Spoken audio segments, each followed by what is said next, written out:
Just to be respectful of everybody's time. So I'm Alder Grant Foster for District 15. Welcome everybody. Thank you for coming out. I wanted to introduce a few folks that are here and then just give you a sense of what the plan is for this evening. So we have, I'm going to actually recognize Dane County Supervisor Kristen Audit here from District 17. A lot of overlap with in this area here. And we also have Jean McClin from the Water Utility, the President of the Water Utility Board. And then in terms of staff and folks that will be, actually we've got Amy Barrio with the Water Utility as well. She's the Public Information Officer. She's helping make sure all of this happens here, making sure everybody finds the room. And she's a great resource going forward for anybody that has questions. She's always available to talk with folks. And then in terms of people that are going to be kind of given the heart of the presentation today, we have Joe Grandy, who's the Water Quality Manager for the Water Utility. So he's going to give a lot of information about the water utility, water quality, and specifically around PFAS. And then from Public Health, Dane County, City of Madison Public Health, we have Doug Bagley, who is the Director of Environmental Health with Public Health, and also Jeffrey Lafferty, who is the Public Health Epidemiologist. So these are two folks that know a lot about PFAS. Both in terms of any potential adverse effects in drinking water, but also surface water and kind of more broadly. So that's what we've got here. I wanted to walk through real quickly ground rules, and actually maybe before I do that, so the goal is basically have a 20 to 30 minute presentation that kind of just goes over what is PFAS, what do we know about it, what don't we know, looking specifically in terms of in the water. Again, what do we know, what don't we know, kind of specifically related to Madison area, including Well 9, since that kind of came into the news recently. And then we'll have some information again on surface water, so Starkweather Creek, the updated fish advisory, some information around that. And then we should have plenty of time for questions from folks. So really the goal for tonight is to share information, answer as many questions as possible, and just really provide information here tonight. So in terms of our meeting ground rules, so be present. Obviously, I think everyone knows how to do this, and if you get a call you need to take, please take it out of the room. Share the air, so you might have a whole long list of questions. Make sure you're letting other people get their questions in. If it's already been asked, probably don't need to ask it again. And then respect individual perspectives and contributions to the discussion. Again, at the end, after the presentation, we'll have a question and answer session. So raise your hand. I'm going to try and jot down kind of the order that I'm seeing people. Again, try and keep it concise. Ask your questions, and then I want to make sure everybody gets a chance to be heard. Don't interrupt. Obviously, I'm going to try and make sure everybody has a chance to speak. And then you may be left with additional questions following tonight, and we've got, I know Amy's handing out some informational sheet. There's a lot of online information as well, and I'm sure staff here is happy to answer individual questions later, or is available to do some follow-up too if there are specific questions that for some reason can't be answered tonight. So I think with all of that, I'm going to turn it over to Joe. All right, thank you. As Grant said, Joe Grandy, I'm with the Madison Water Utility Water Quality Manager. Been in this position for about a dozen years, and have deeply involved with the PFAS issues since we started testing for PFAS, starting in 2012. My goals tonight are really to try to provide some background on what PFAS are, what our monitoring has been to date, what are some of the things that we can do about PFAS, and then essentially try to answer your questions. Folks from Public Health will be addressing any of the questions related to health aspects of PFAS. So PFAS, PFAS, PFAS, PFAS, a lot of different names that people talk about. The two most common ones, PFOA and PFOS. What are they? They're per and polyfluoroalkyl substances. That's what the PFAS stands for. And what exactly they are is a group of chemically similar compounds that are designed to repel water, oil, and grease. And they have a shared chemistry in that they have a carbon skeleton, and they have many carbon-fluorine bonds. And a carbon-fluorine bond is very unusual for its strength. It's a very strong bond, and once it's formed, it's very difficult to break down.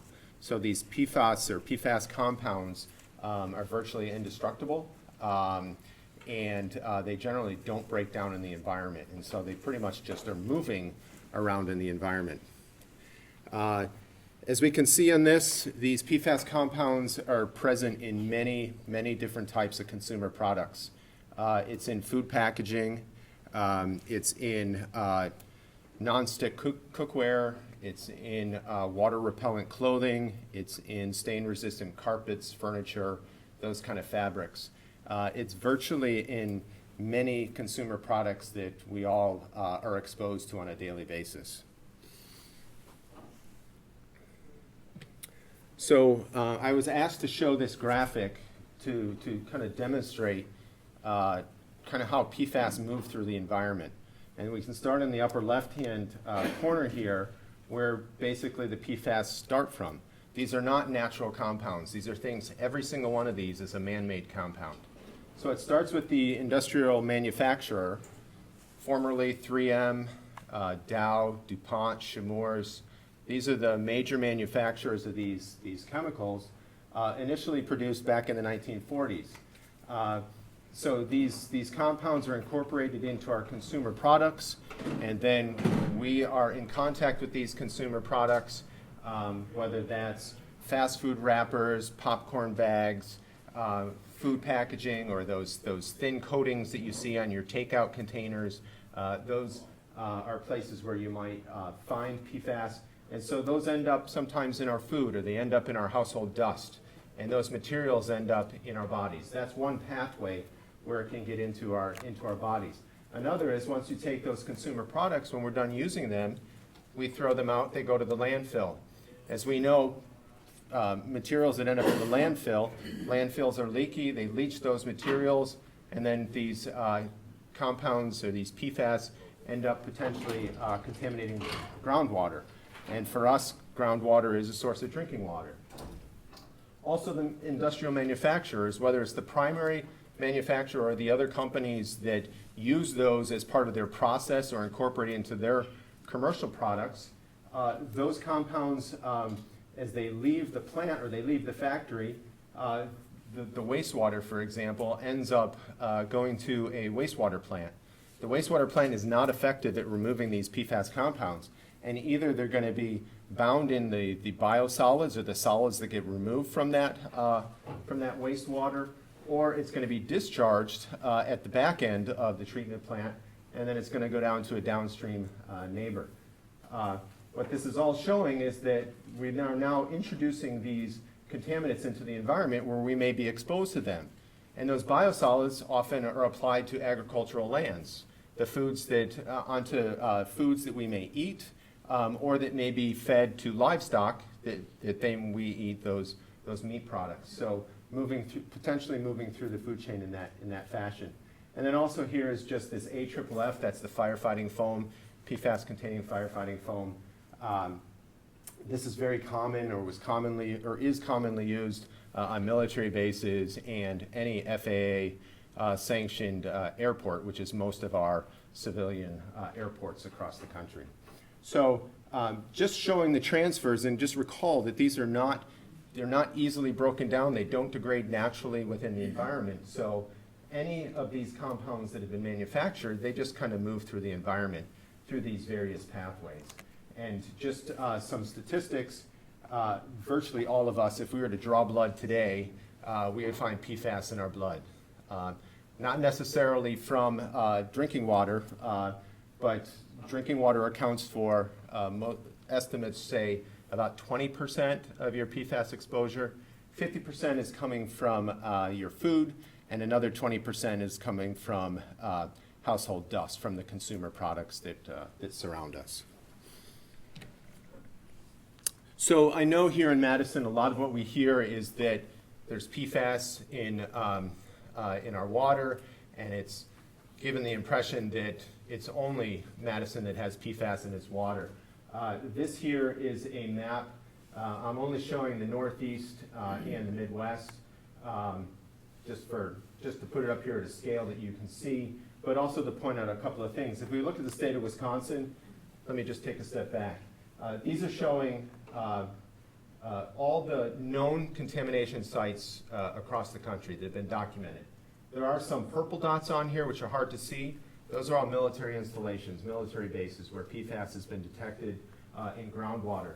The red dots correspond to other sites, typically industrial manufacturers, where there have been discharges which have contaminated ground and or surface water. And then all the blue dots are drinking water communities that have had PFAS detected. If you look very closely at the state of Wisconsin, there are four dots on there. There's Madison, there's La Crosse, there's Rhinelander, and there's West Bend. Three of them, not Madison, detected PFAS in 2015 as part of an EPA requirement. Madison, as we know, has tested all our wells. I'll talk a little bit more about that. But very few communities in the state of Wisconsin have tested their water for PFAS. If they did it in 2015, they were using higher detection limits, so they were using analytical methods that are not as sensitive as they are today. I'll talk a little bit about that. What you notice is Michigan has quite a few blue dots. Michigan required all of their public water systems to test for PFAS, and that's what's demonstrated there. And I'd also point out New Jersey, which looks like the outline of the state with all the blue dots, probably also a pretty good sense of where the population densities are within the state. But again, New Jersey has required testing for all those. You can look at some other states like Pennsylvania, Iowa, some of these other states, and there's no blue dots. And that's just not because there's no PFAS in the water, it's just because likely there hasn't been any testing. So I wanted to talk a bit about what the PFAS regulations are. So we take, the water utility is guided by the EPA and the DNR. So at the federal level, there is no existing regulation for PFAS in any media, not water, not air, not soil. No regulations. The only thing that we have is a health advisory from EPA. This is a drinking water health advisory. There was a provisional advisory in 2009 that basically said, it looked at only PFOA and PFOS. So PFOA said it could be 400 parts per trillion in drinking water and 200 parts per trillion of PFOS. That was revised in 2006 to a lifetime health advisory of 70 part per trillion for PFOA and PFOS. Either the individual compound could be 70 part per trillion, or the sum total of PFOA plus PFOS needs to be below 70 part per trillion. This is not a regulation, this is a non-enforceable guideline or guidance that's provided to drinking water utilities, so it's non-enforceable. I'd just like to take a second to step back. I mentioned parts per trillion. Trillion is not a number that I can easily wrap my brain around, so I try to think about that, and there are 1 million millions in a million, right? Or in a trillion, I'm sorry. So it's a very large number. Another way of thinking about this, there's about 140 drops of water here. This is the amount of PFAS that it would take to contaminate all of Lake Wingra if we could evenly mix it to the 1 part per trillion level. This is all that it would take. Another way of thinking about that that I find easier for myself is thinking about the distance from the palm of my hand to my fingertip. This is 1 trillion of the distance from where I'm standing right now to the surface of the sun. Okay, so a part per trillion is a very, very small quantity. Just want to have that perspective. So that's the federal guidance that we have. We have a guidance issue.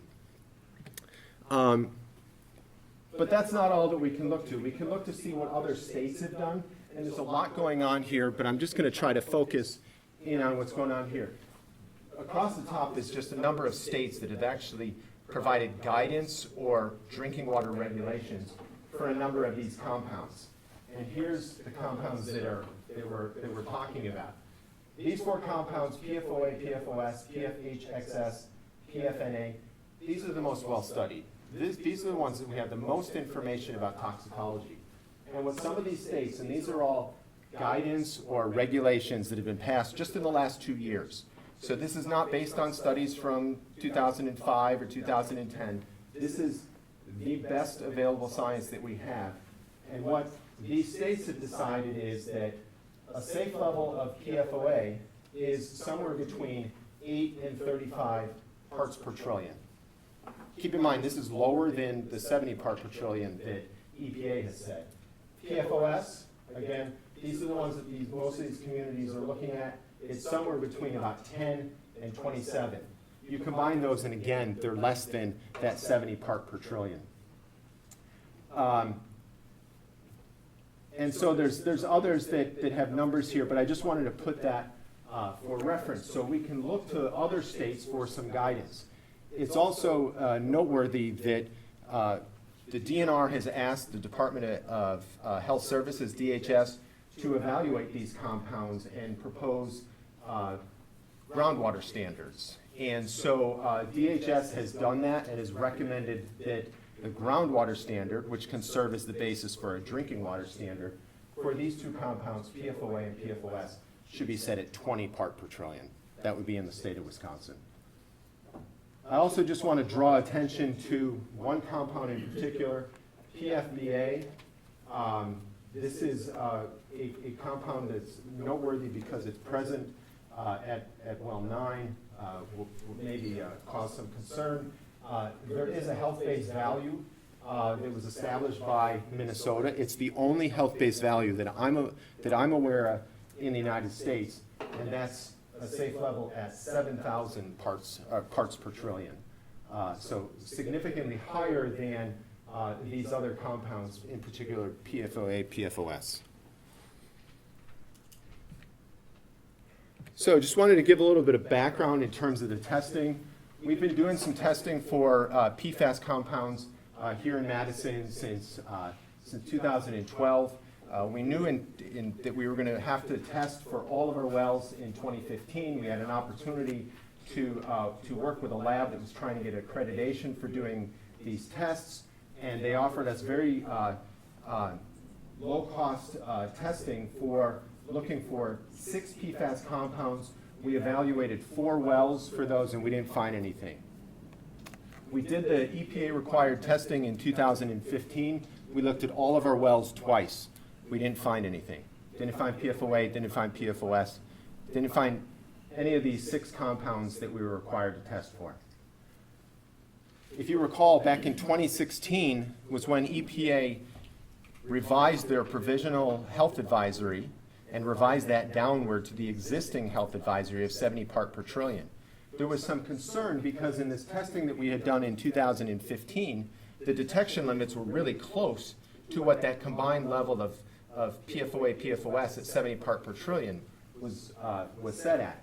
And so we were concerned that there could potentially be detections of PFOA and PFOS at lower levels that we might not have seen in 2015, but they might be present and could be close to the existing health advisory. So we went ahead in 2017, we found a lab that had essentially an experimental method that looked at, or a non-standard method to look at those 6 PFAS compounds at low detection limits. And the detection limit was 2 part per trillion. In 2015, those detection limits were 20 and 40 parts per trillion. So there were significant improvements that some labs were able to attain in terms of lowering that detection limit. So we were looking at very low levels for these PFAS compounds. And we looked for 6 of them, and we identified what we considered high risk or vulnerable wells. We looked at our wells that were close to the airport and near a landfill, because airports and landfills were suspected to be potential sources for PFAS in groundwater. We did find that 2 of those 5 wells had low-level detections of PFAS, or of one of the 6 or more than one of the 6 PFAS compounds. Well 15 being one of them, and well 16 on the west side had a detection of 2 part per trillion of one PFAS compound. Then just last year, again using a modified EPA method that had low detection limits that expanded the number of PFAS compounds. So instead of just looking at 6 that we did in 2012, 15, and 17, we looked at somewhere between 24 and 30 PFAS compounds because the analytics allowed us to expand that. Now these are, again, are not EPA standard methods. These are essentially modified methods where each lab has made some modifications to an existing test to try to tease this out, lower detection limits, and look for a broader array of PFAS compounds. And we did that, and that's when we found that 14 of the 23 wells had at least one PFAS detected. This map here is showing the city of Madison with all of the wells. It's probably hard to see, maybe not differentiate the colors. The green, so each of these is the location of one of our wells. These are the 23 wells. The ones that have the green circles, again, they're hard to see, but they look something like this. There's 9 of those green circles, so 9 of our wells have no detection of those 24 or 30 PFAS compounds that we tested for, even at those very, very low detection limits. There's these brown boxes. There's 11 of them like this.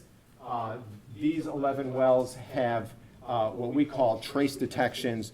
The total concentration, the sum concentration of all those 24 to 30 PFAS compounds is less than 20 part per trillion.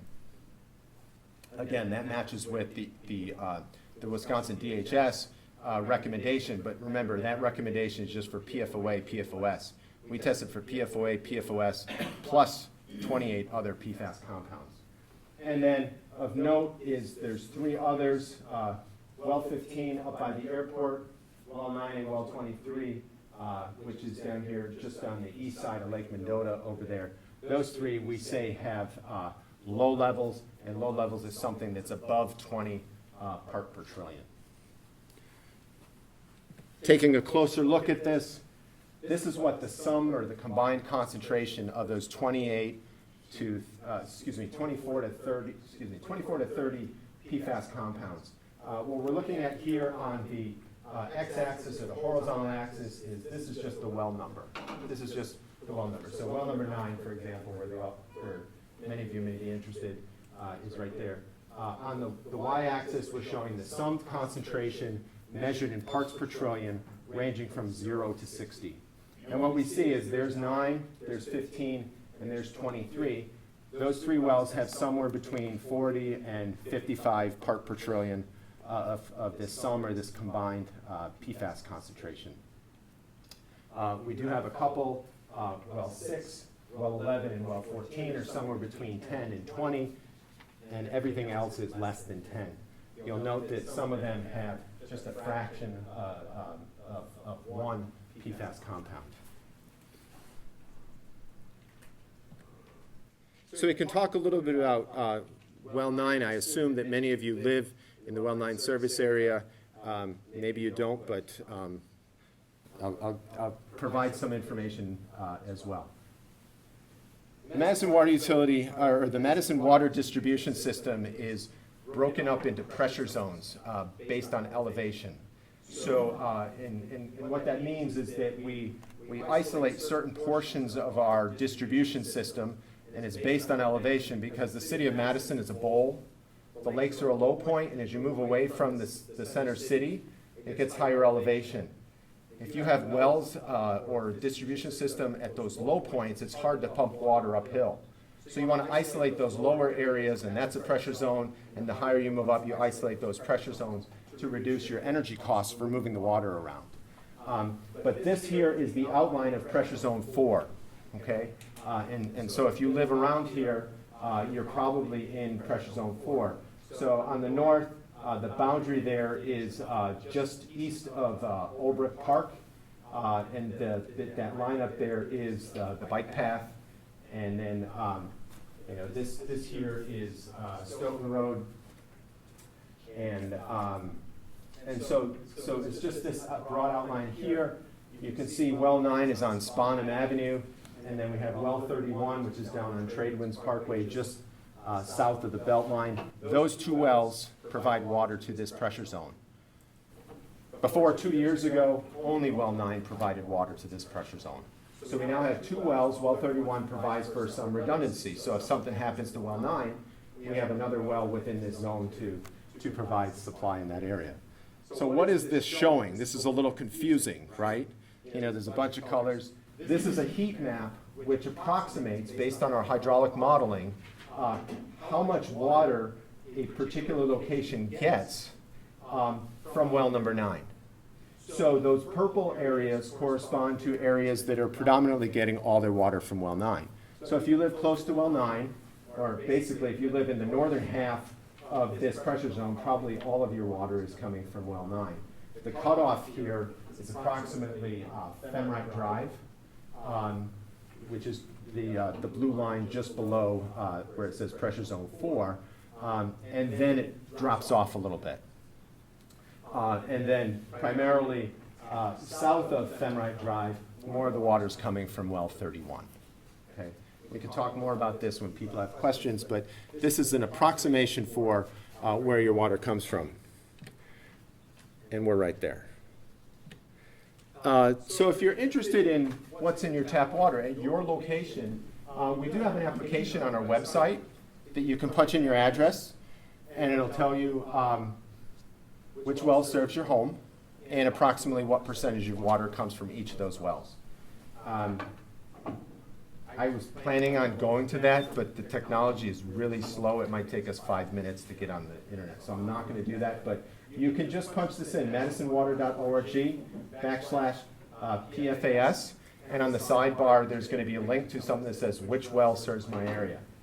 In addition to telling you what is that amount, or what is the source of your water at that location, could be your home office, or your home, it could be your office, could be where you work. In addition, if you click on the well, it will give you a detailed well report. Where the water primarily serves, how much water we pumped last year, what was the results of our bacteriological tests, all kinds of metals and minerals and other contaminants that are tested for, man-made contaminants, it's all on there. We update that once a year. We're currently in the process of assembling all of the 2019 data, and we'll be updating that in the next couple of months. But there's lots of detailed water quality information that's available on our website.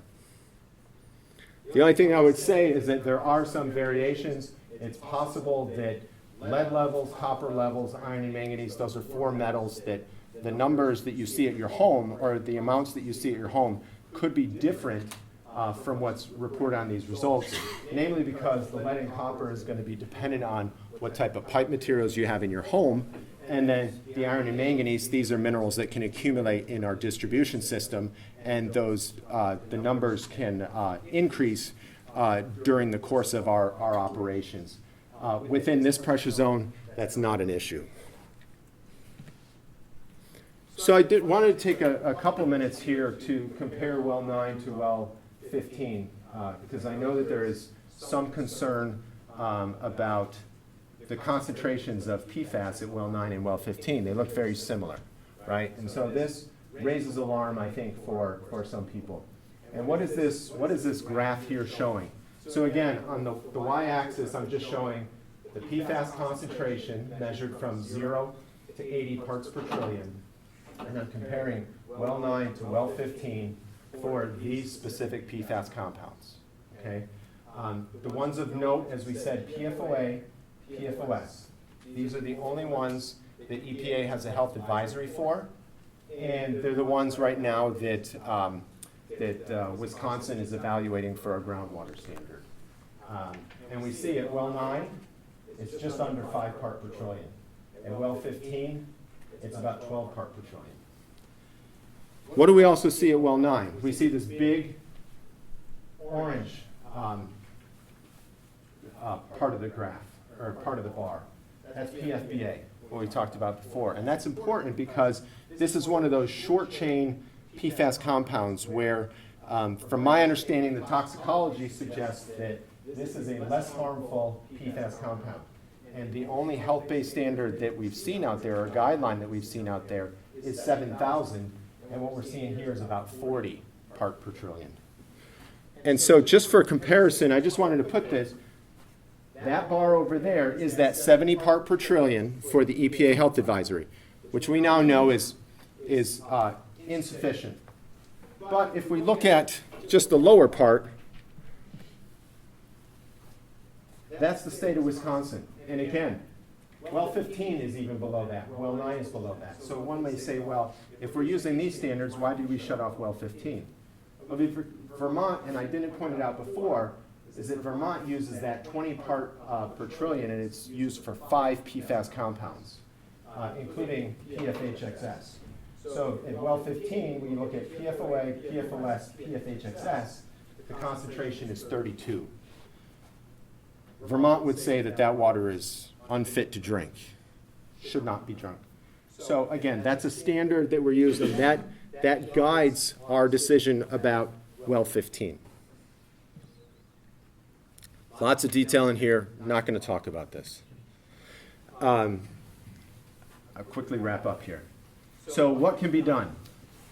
There's a couple of things that we can do. One is we can change our operations. We can reduce how much we pump well number 9.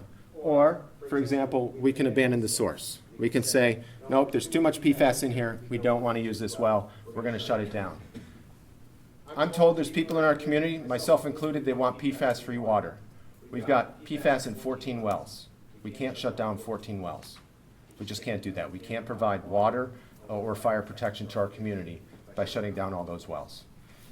Right now, it's already a challenge just having well 15 offline. It's okay right now during the low demand months of November through March and April, but when we get to, when we start getting into the summer season, it starts to get challenging to fill up our reservoirs and to maintain water quality in some areas of the city because well 15 is out of service. So those are possibilities, those are things we could do. The other is to add treatment.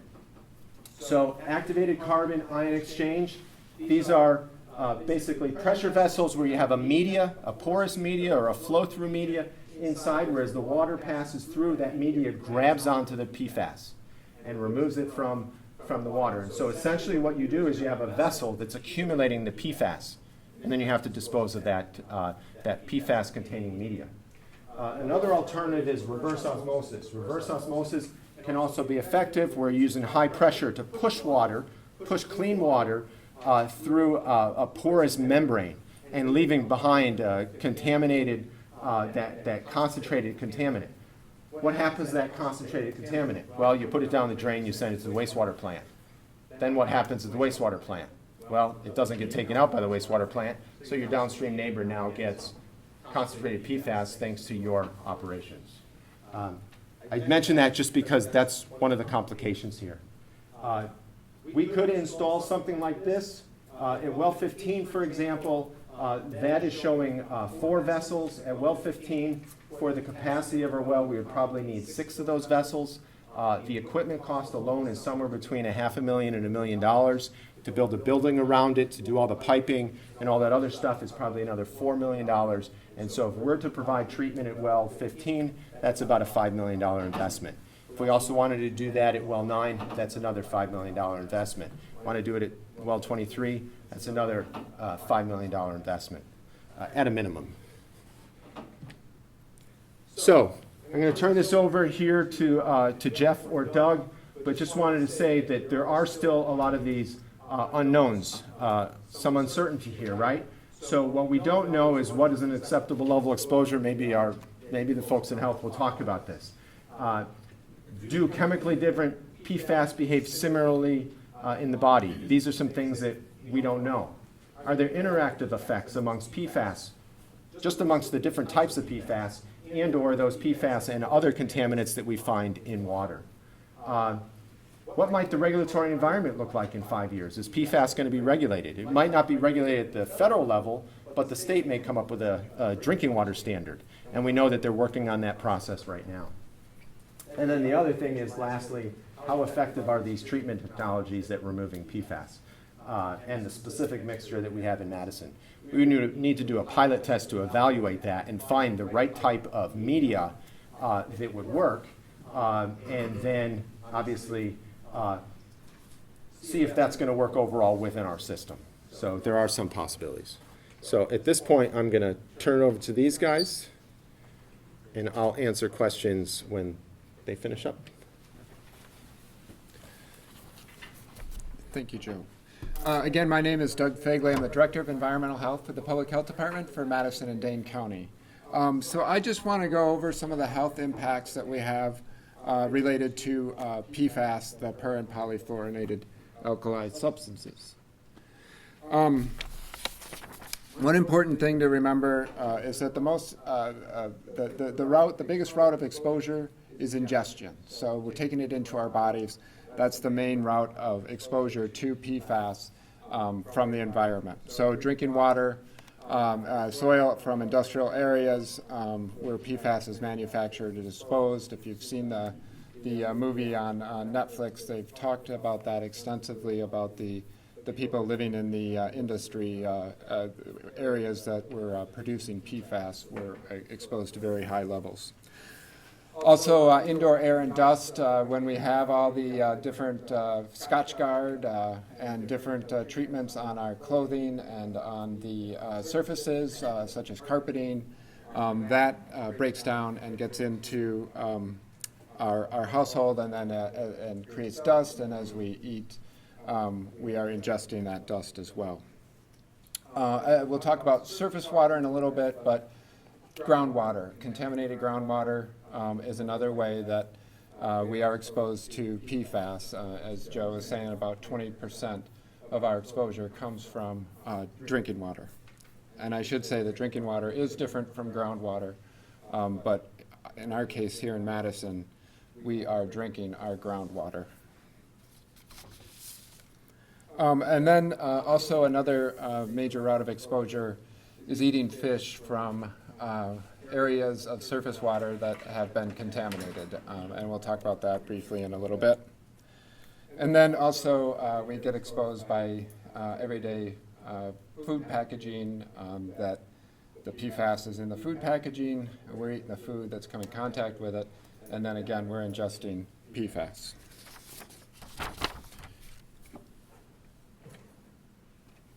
All right, the potential human health impacts. There's not a lot of information out there in terms of human health impacts. And the information that we do have out there is mainly based on PFOA and PFOS. So a lot of the information that we see and a lot of the studies that have been done with different variables and different endpoints have been those two substances. And I don't know if, we're looking at probably 4,000 different PFAS substances. So a lot of the health studies are based just on those two. So just to echo what Joe was just saying, there's not a lot of information on the other 3,998 chemicals. And just looking at these two, these are the health impacts that were found.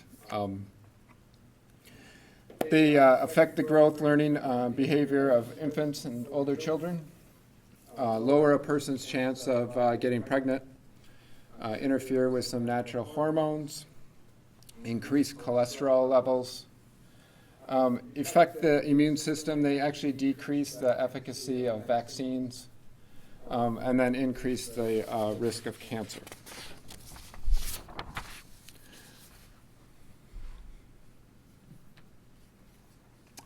We'll talk briefly here. Again, the main route of exposure is ingestion.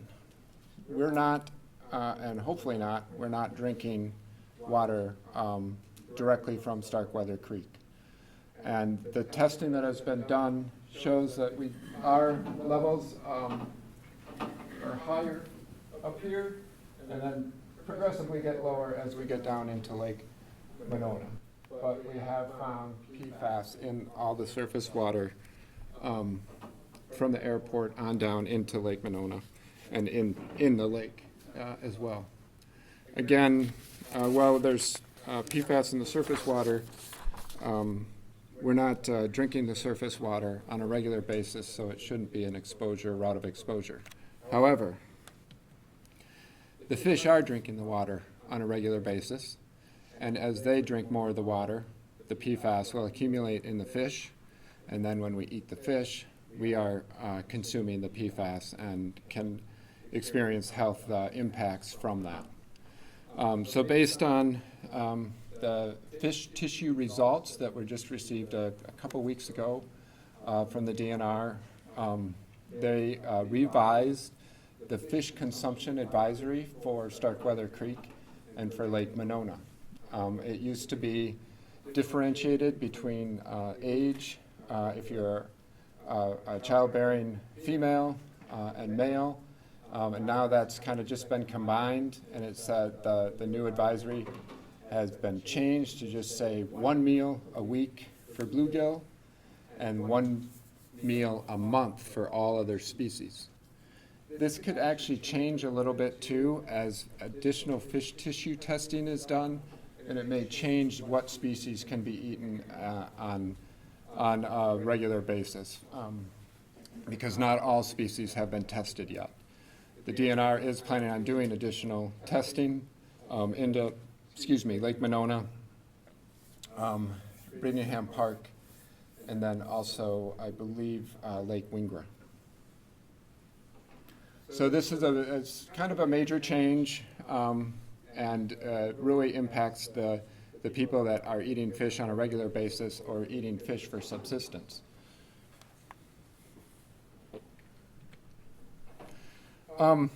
So we will be talking, the Public Health Department will be talking and going into a little more depth on the surface water sampling and the fish tissue sampling at a couple of community meetings we have coming up, where we will be opening it up for questions and have translation services, because we really want to ensure that we are working closely with the people that are subsistence fishing to ensure that they have the correct information to make an informed decision.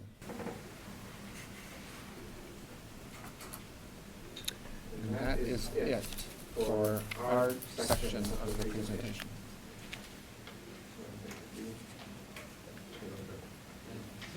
So I think we'll open up for questions now. Raise your hand and we'll answer questions. What's the definition of yield in terms of the fish?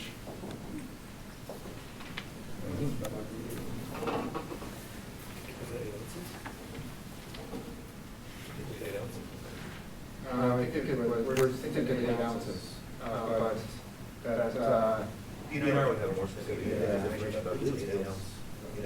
Fish. That could be incorrect, but I could look at it. If you email you information, you would contact. When you're testing PFAS, there are thousands of them out there. How many do you have to system test to detect each individual one? Or in other words, are there a lot of like missing that's out there? So, there are limited methods to test for the various PFAS compounds. So, the EPA standard method 537 was used in 2015, and then again in 2017. It includes a scan of originally 14 PFAS compounds, and now it's been expanded to 18. It includes 4 newer generation PFAS compounds, but that method itself has limited applicability in terms of the PFAS that it can identify. Some labs have expanded that and can identify upwards of maybe 3 dozen PFAS compounds using that method. There is, as of late last fall, another EPA-approved method. I don't know how many labs are actually using it yet. It does expand the PFAS compounds. It can be covered by an EPA-approved method to about 30. And there's a bit of overlap between the modified EPA method 557 and this newer EPA method. So there are not many methods out there that can quantify more than like 3 or 4 dozen of these PFAS compounds. I wonder how that shows the ones they did test for. I think a lot of that has to do with, I would speculate two things. One would be how much of the materials have been manufactured over the history of the production of those compounds, And then secondarily, my guess is that PFOA, PFOS were identified for their likely concern about health and the likelihood of finding them. So, like a lot of those compounds that are included in EPA method 537, we do find detections of those. And so I think that they were tailored towards those compounds that are suspected to be present in the environment at concentrations that they can quantify. Okay, so there's over 4,700 of these chemicals, not 4,000. And there are methods that can seem to closely approximate the total amount or concentration of these chemicals. So you're measuring at most a few dozen. And at this point, as far as I can tell, you have no idea whether you're measuring 10% of the total, or 98% of the total, whatever it is. When I see and read claims that, well, we measured these fish, or we measured, let's say, the water, and the PFAS totals were such and such, that is simply not true. That's the total that you detected, but that's not the same as the total. We don't know. It says combined PFAS, the ones that were tested. So I don't think I used the word. No, I think you said it correctly. I'm very careful, at least on the slides, to combine PFAS, because that is what we're But testing. it's very important that, I'm sure you know this, but I've been reading stuff locally that is simply misrepresenting the facts. So whenever we see these totals, it's important to understand that those are the amounts that were detected. And and you have no idea whether or not that's the total mark present. So are there any plans to do some tests, use some of those development methodologies to approximate the total amounts, to see how close the ones you're measuring are comprehensive? The answer is no, for two reasons. One is that the detection limits are significantly higher on those, and so it's possible that we would not have any detections. And secondly, it doesn't provide a lot of value in terms of what the specific types of PFAS may be. Oh, sure, yeah. Because what's being implied here is that all PFAS has similar toxicology, similar effects on the body, and that is still unknown in nature. So we could potentially get a number that really has no meaning because it doesn't differentiate between, like what I would say is that if we compare 9 and 15, the impression is that these look equally bad. Well, the conclusion I've drawn is that they are not equally bad. You're right, yeah. And so I think the total fluorine method puts us in a situation where it provides a total number that could be relatively large, but may not be significant from a health perspective because we don't know what the specific effects are. But if the total measured is about the same as the total of the individual ones you add up, that's great.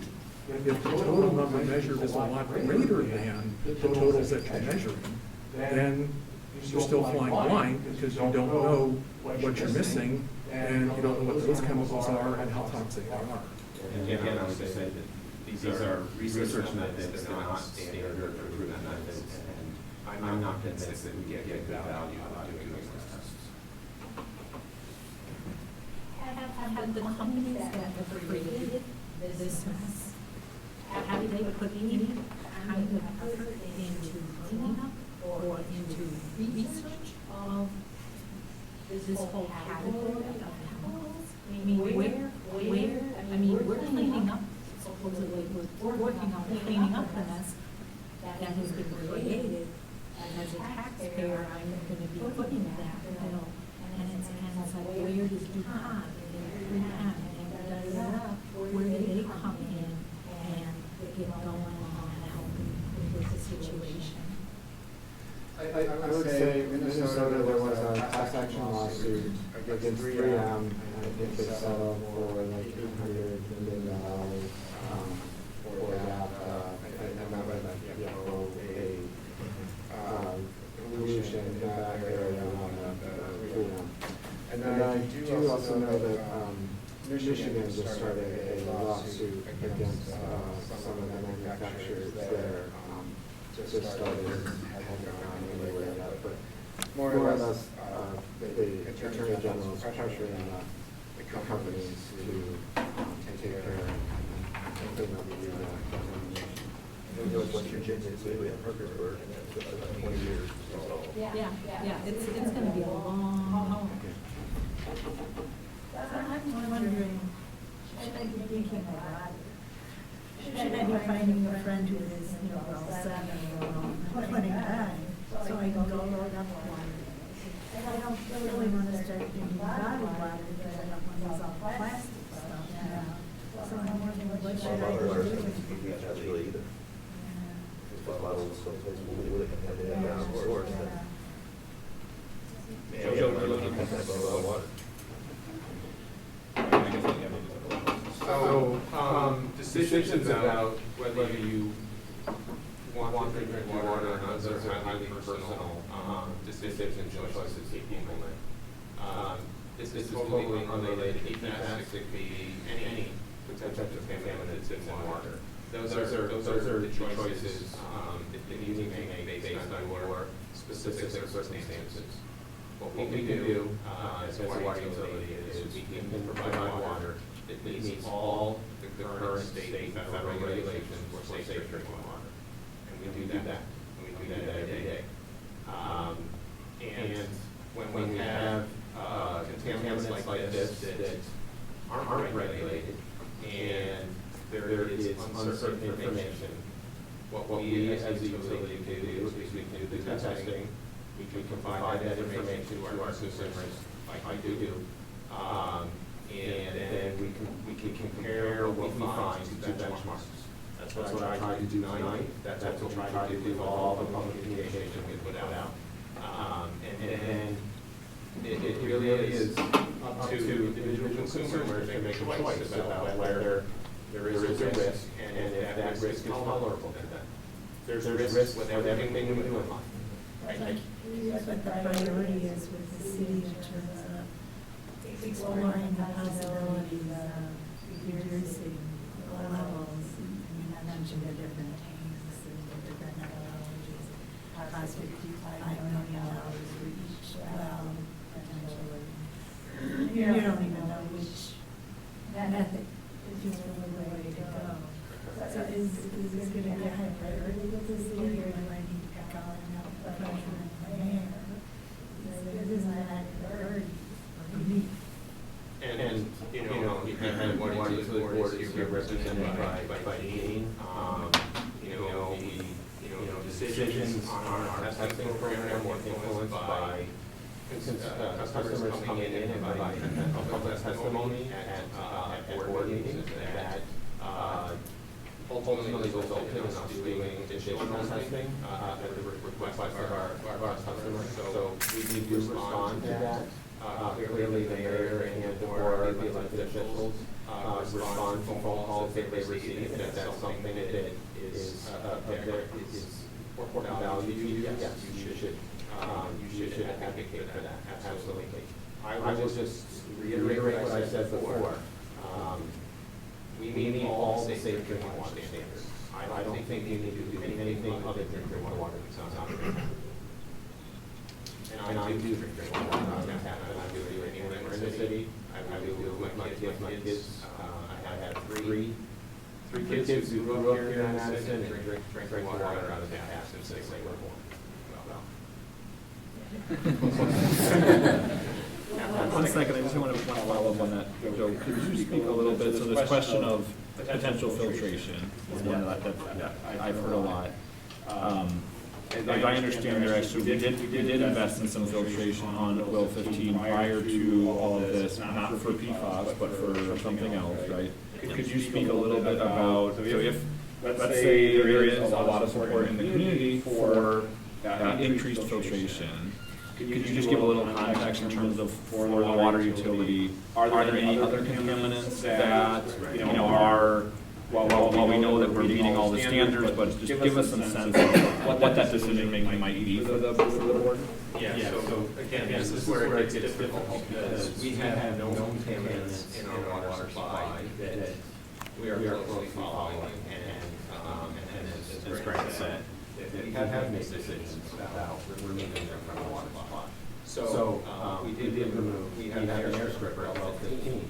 It removed PCC and CC2 volatile organic compounds. We had rising levels at well 15 about 10 years ago, and the decision was made that we were going to add this air stripper there. We currently have a capital project plan for, I think it's ultimately to be constructed in 2023 for iron, manganese, radium removal at well 19.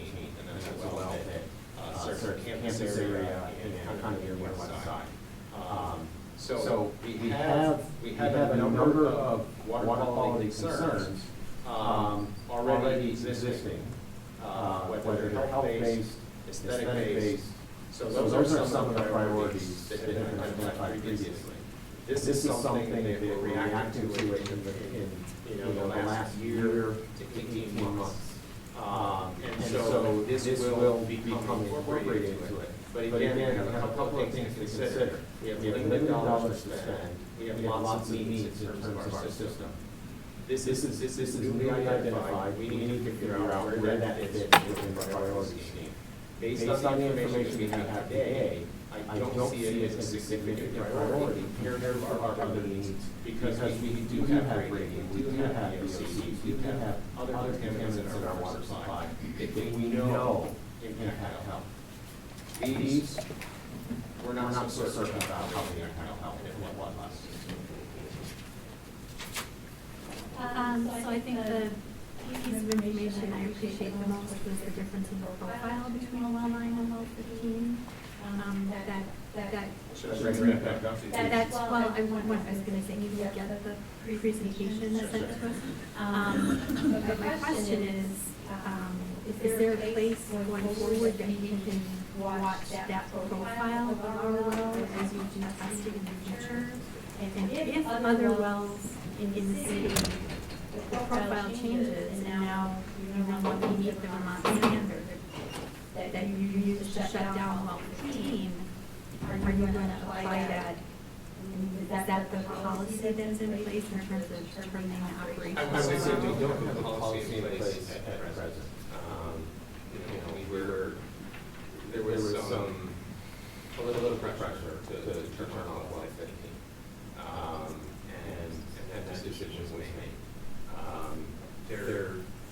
Later this year, we'll have additional information because Wisconsin Department of Services is evaluating 2013 PFAS Occurrence for potential groundwater standards. So right now, they're evaluating health studies on these other contaminants.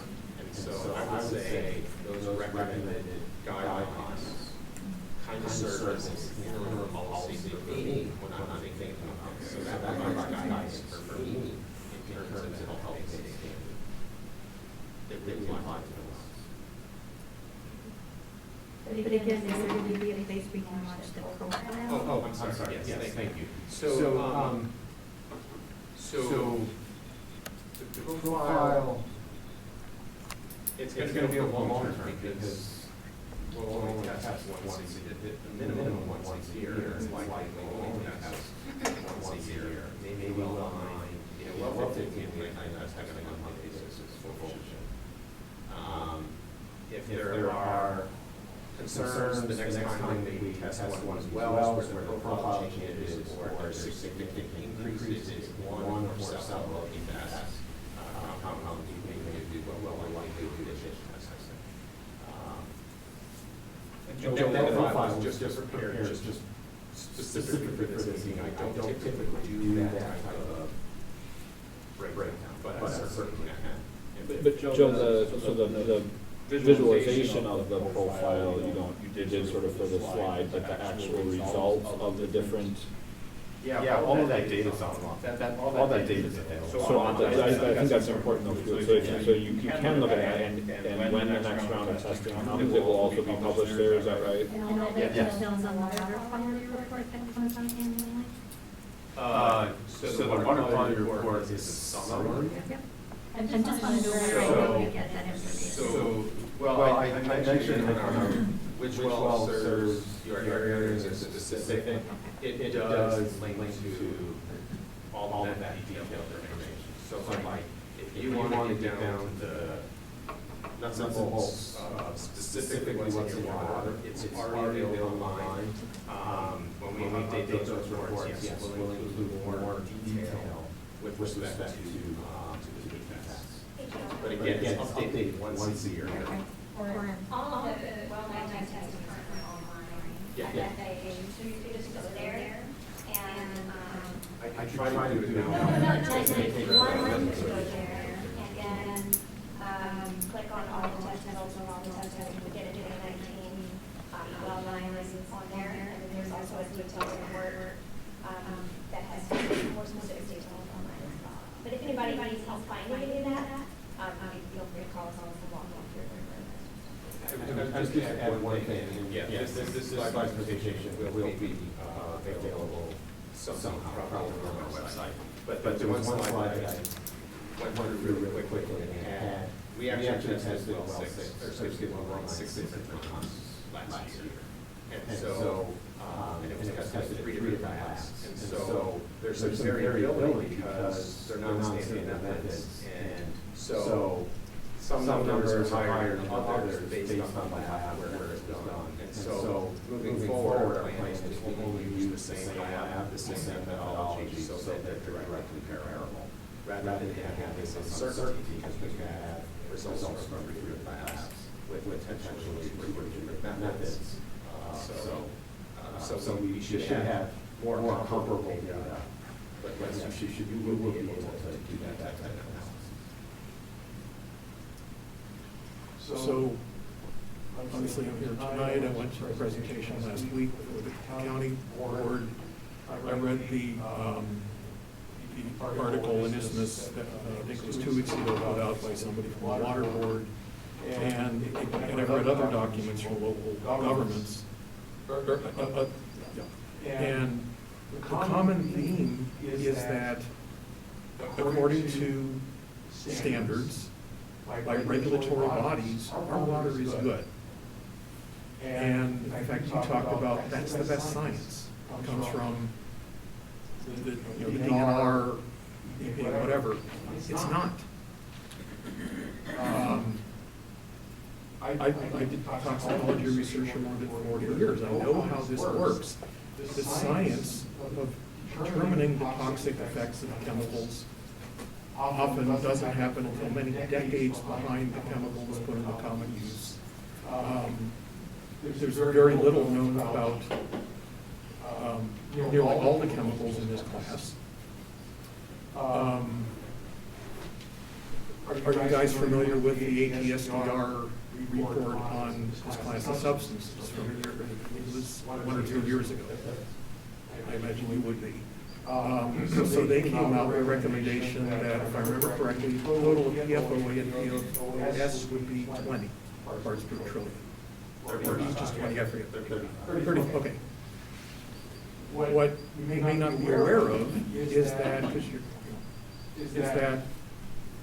that was finessed science done under political pressure. You normally rely on ATSDR for really good, solid reports. That's the Agency for Toxic Substances and Disease Registry. They took some very unusual steps that no toxicologist would ever approve of to get the levels that high. When you do those analyses using the same data, the way toxicologists have been doing for decades, the standard, mainstream, this is how we analyze data. You come up with, for PFOA, the allowable level in drinking water should be no greater than 1 part per trillion.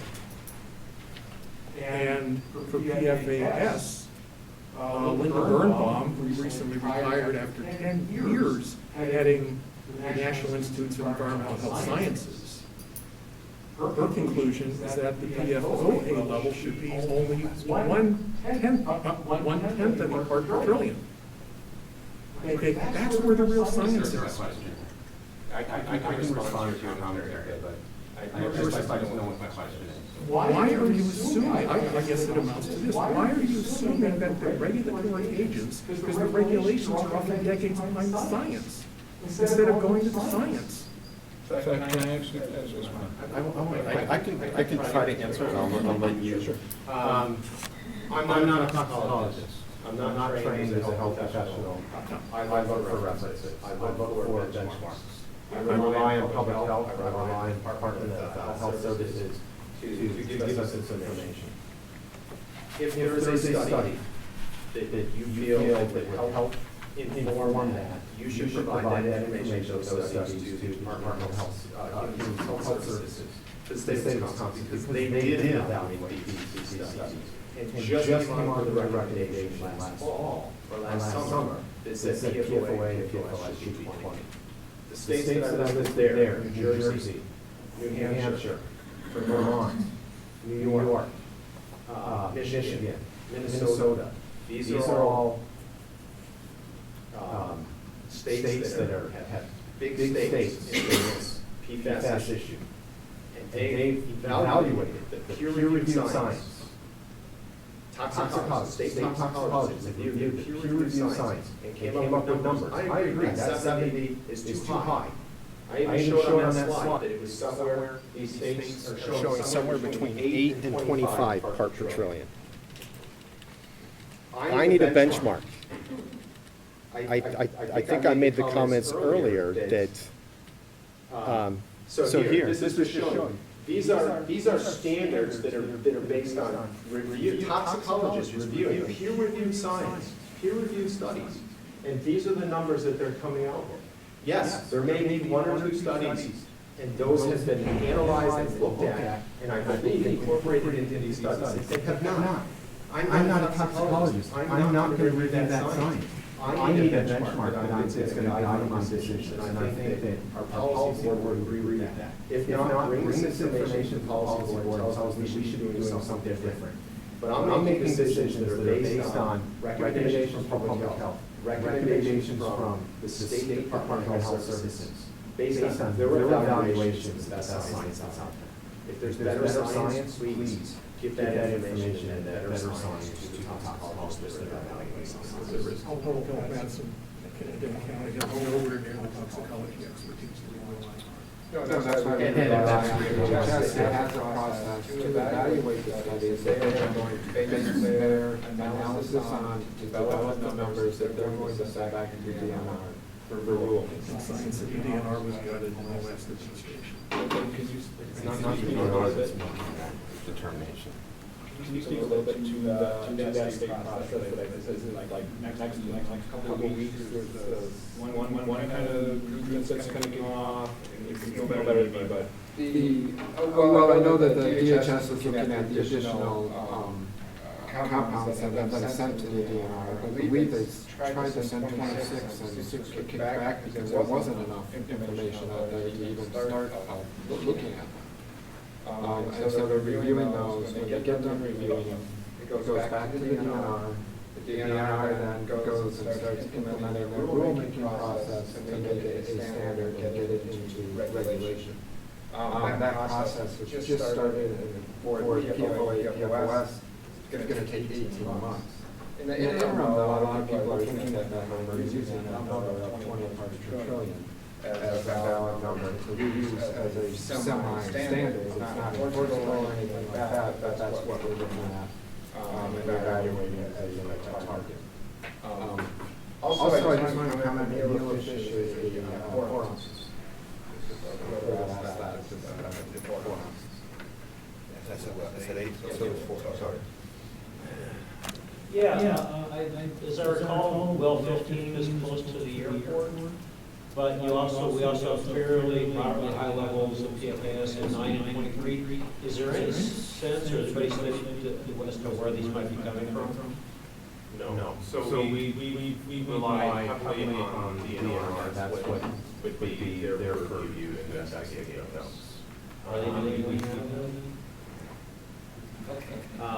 We as part of our wellhead protection plans and our wellhead protection efforts are always always looking for doing contaminant source inventories around our wells.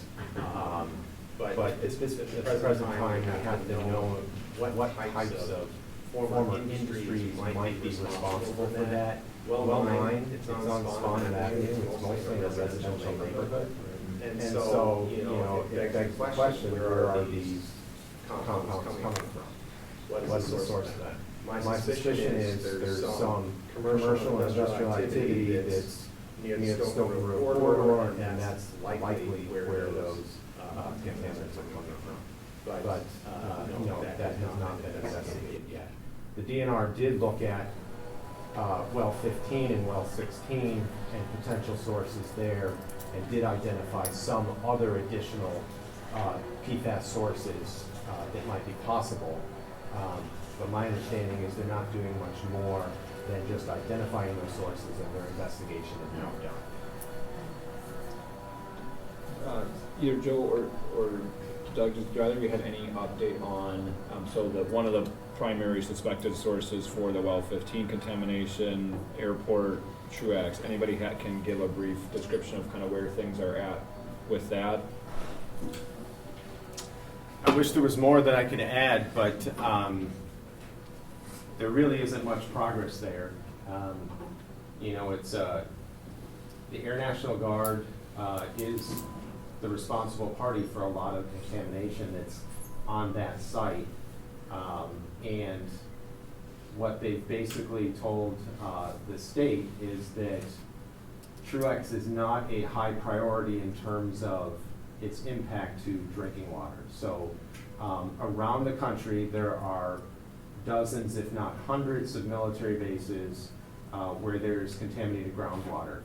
And communities where municipal drinking water has PFOA and PFOS above 70 part per trillion, that health advisory level, that's where the Department of Defense is investing their dollars in terms of cleaning up contamination or providing filtration or clean water for those communities. There is no money budgeted currently for the cleanup at Truax, unfortunately. So I'll just add also the county and the city were listed as responsible parties as well. And that there is communication with the county, the city, the airport, and Air National Guard that's continuing to try to see if we can advance the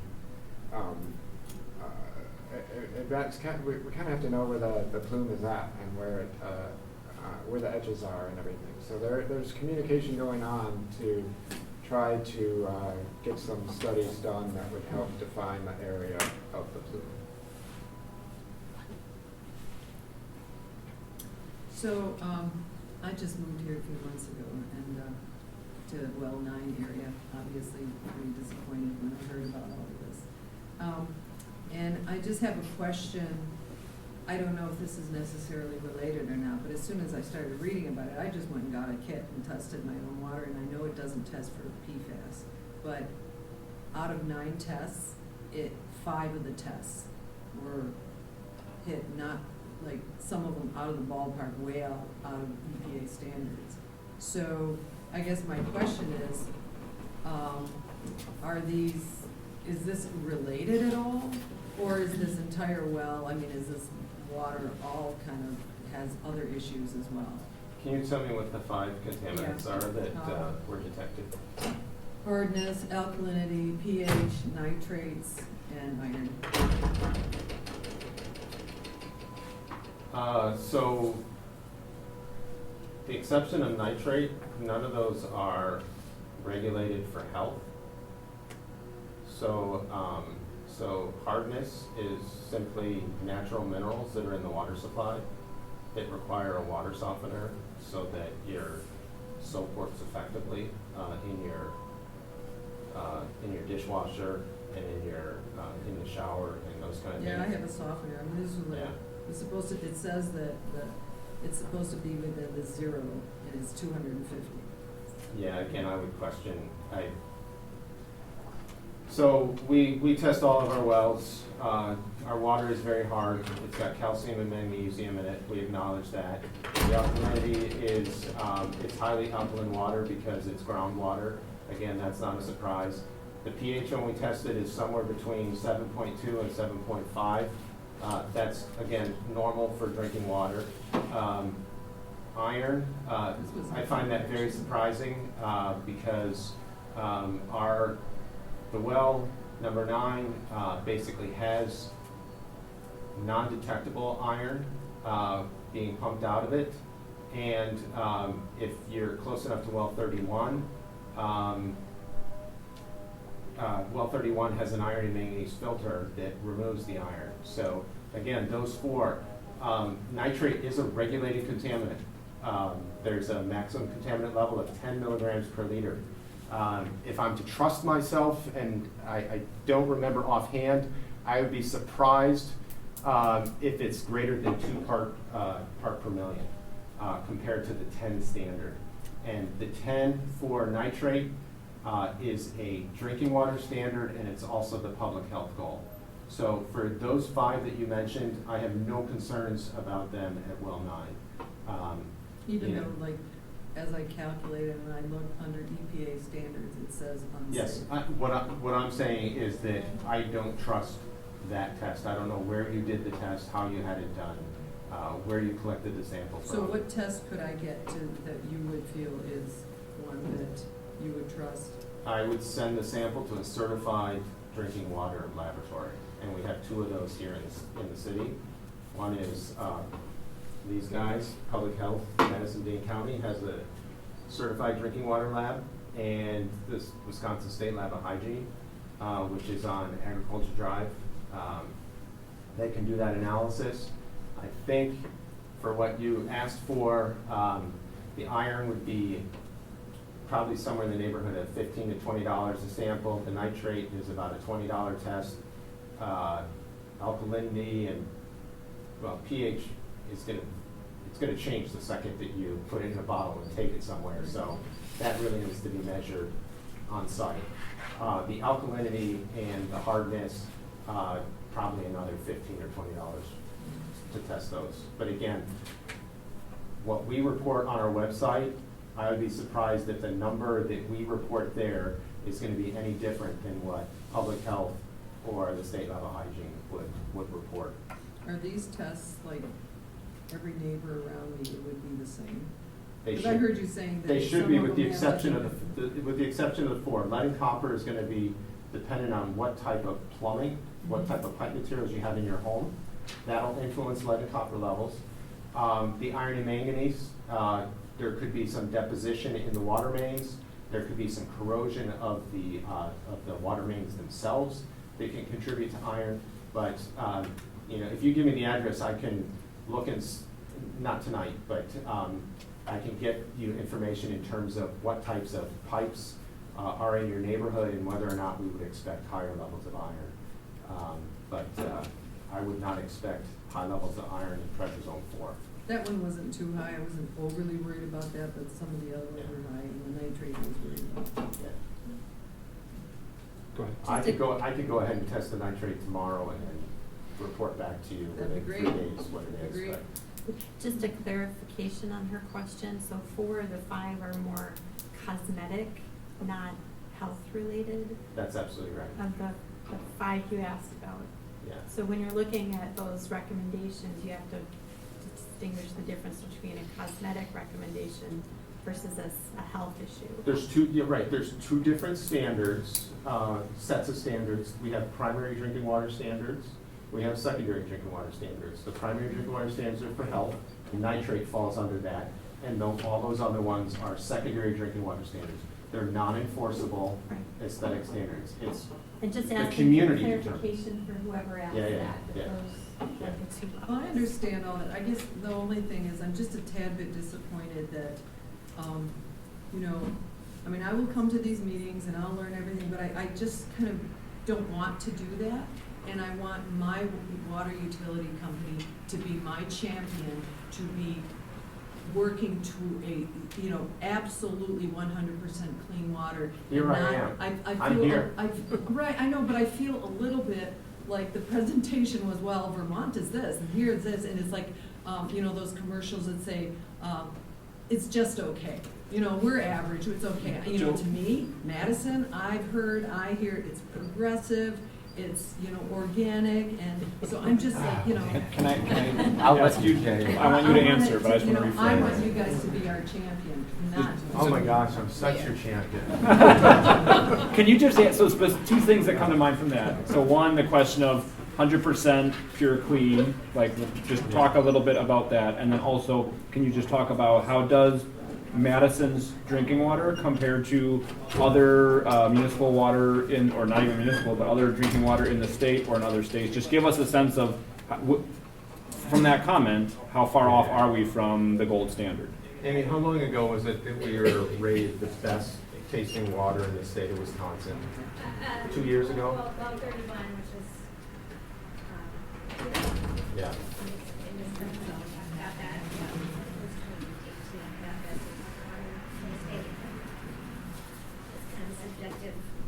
That's for taste. Yeah. So, again, all I have is state standards and federal standards.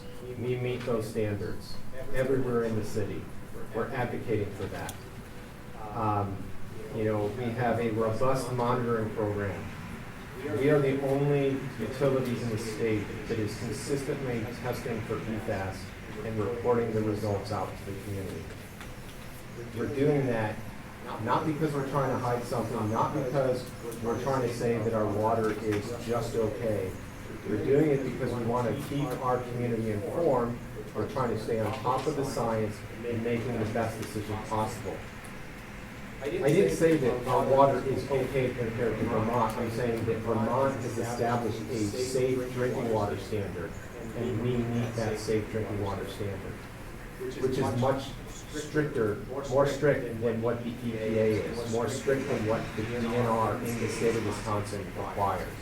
So I'm setting a higher bar for our drinking water by comparing us against other communities, other states that are setting more strict standards. Okay? We also have to understand we do have limitations in terms of what we can do. And we have to prioritize those issues that we think are most relevant. We know that radium is harmful to human health. If it's getting close to a drinking water standard, that is a problem. We need to do something about it. We will prioritize that. PFAS, there is no drinking water standard. We have some guidance, we're using that guidance, and with all due respect, the best information I have right now is we're below all of those strict standards that have been set by other states. And if we're not, then we need to consider what we're going to do about that. But I have to operate in an environment where I need guidance, I need guidelines, and I'm looking for guidelines, and that's what I use. We provide all those tests that you did. We do those tests. We provide all that information online. You should not need to go and spend money to test your water because you're concerned about it. I can tell you, without even testing water in your home, if I were to test it, what I would find for 90% and 95% of the things that I would test at that moment. I don't have it here, but well 9, if I knew the exact number, what we have for nitrate well 9, I can tell you within probably 5%, that's what the nitrate level would be 3 days when I test it. I'm that confident. Because we've got a long history of doing testing, a long history of that information that's available online. In terms of comparing our water against other communities, on a health basis, all the comparisons that we have are safe drinking water standards. That's all that we can do. I know that there are some groups out there that like to choose a contaminant and then pit communities against each other. They can do that. But again, it's picking and choosing the data that works well for them. Picking the communities that they think are going to have different results. Okay. So I don't know. Did I answer your question? You did, and I'm just looking at the clock. We're coming up on 8 o'clock, so we have time for at least one more question. I've got some folks to stick around a little bit if anybody has other questions. I've got before we stop, we'll put the contact info back on here. But yeah, so you have.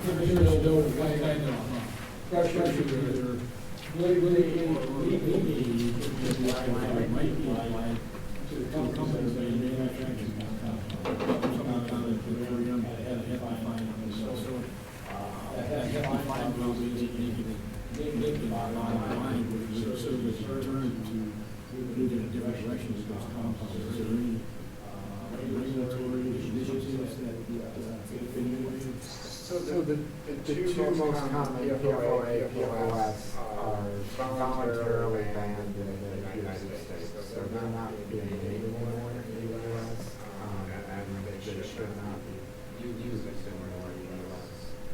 For those two compounds. They may probably are still being used elsewhere in the world, so they are still out there. But those two particular ones are no longer in use in the United States. So what they've done now is come out with different ones. That's why we have the 4,000 plus different substances. Those two are there, but there are a lot of others that are being used. Are you aware of any kind of primary manufacturer of any PFAS compounds that are happening in Wisconsin? Anything out of Madison or any other parts of the state that we're aware of? No. But I mean, it could be used if we think about metal plating facilities. They could use some degreasing, they could use something like that. If there's a manufacturer that's making Gore-Tex clothing, they would be using some sort of a PFAS substance. But I can't. Not big.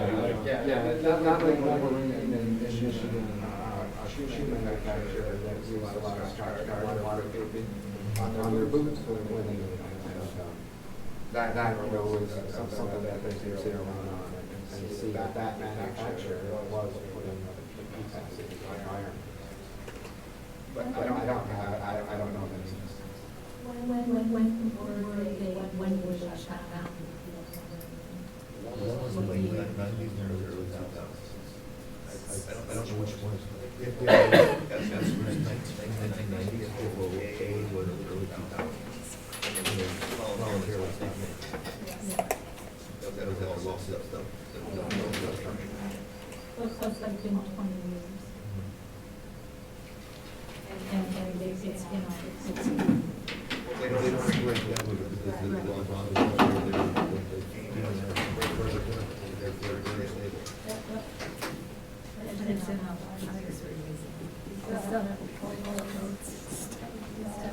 Probably we're wearing tonight. Yeah. Short. It's about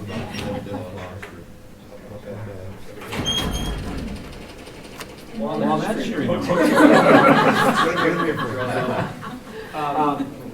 So I do want to kind of just close the formal meeting at least. I'm going to get my cards out in case anybody needs my contact info. I've got contact info here. I just really want to say, number one, thank you for coming out. Thank you for asking questions. Thank you for listening.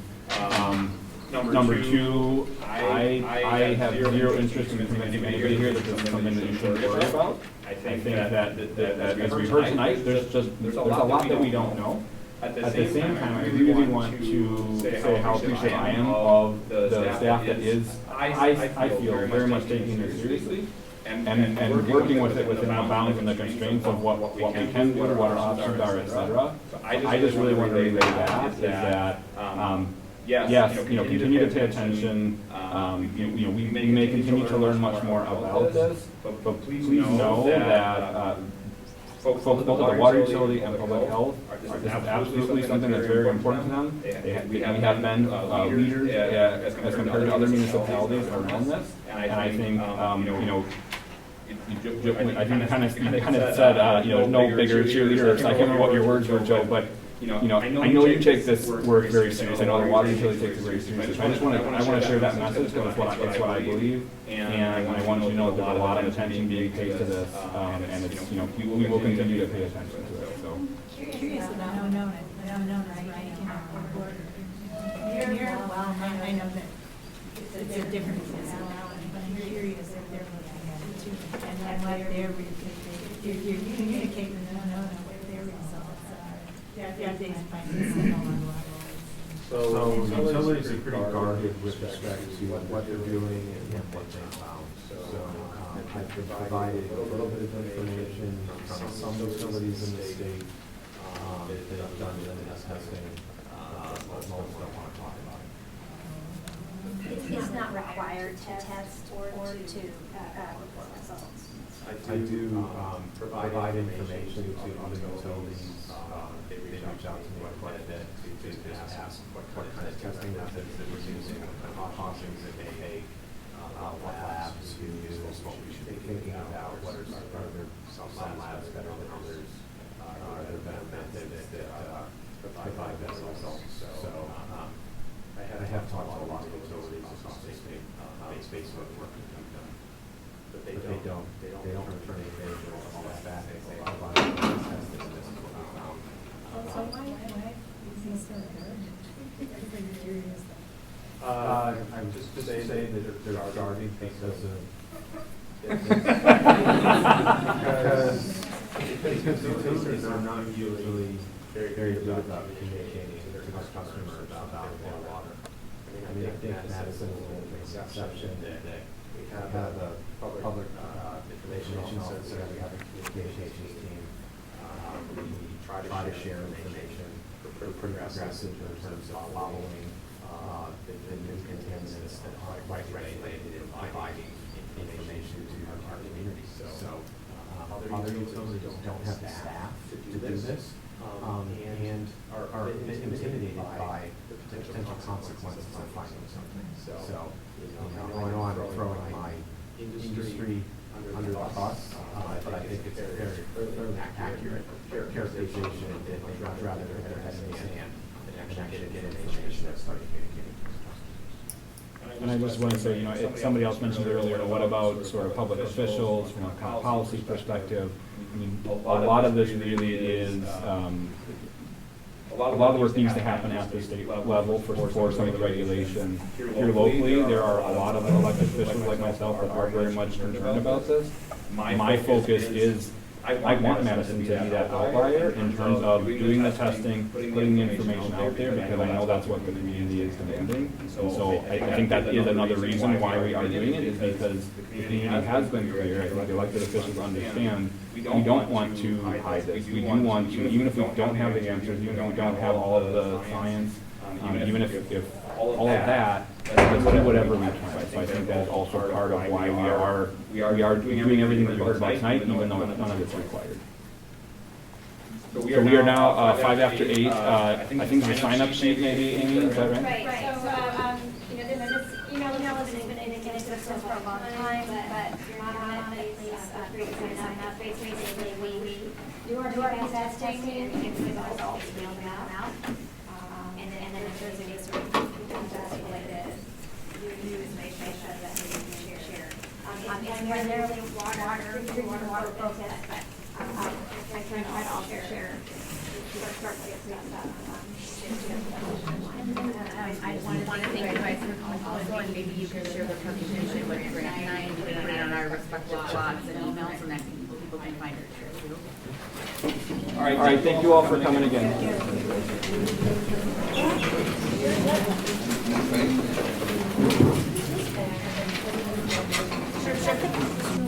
My friend. You can